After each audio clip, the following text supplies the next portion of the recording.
अबकारी विभाग पक्षर बड़ धरण चढ़ाऊ 10 लाख टंकार पच जबत सह लक्षाधिक टंकार मद जबत। मयूरभंज जिला बारिपदा मोबाइल टीम बारिपदा सदर देउली अबकारी team Marda police FF force Marda अबकारी विभाग मिलित भाव में चढ़ाऊ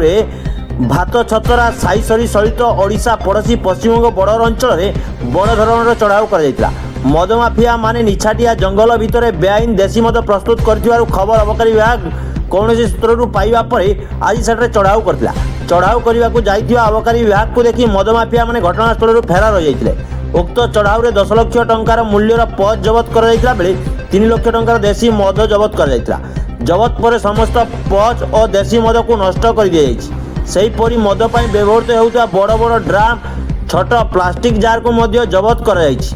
जबत पर समस्त पच और देशी मद को नष्ट कर सेहीपरि मद पर व्यवहृत होता बड़ बड़ ड्राम छोट प्लास्टिक जार को मध्य जबत कर बड़ बड़ ड्राम अनुमानिक मूल्य 60,000 टंका कहला बेले छोट प्लास्टिक जार अनुमानिक मूल्य 50,000 टंका हेबो। मोट भाव 20,000 केजी महुल पच और 1500 लिटर महुली मद को प्रथम जबत करिया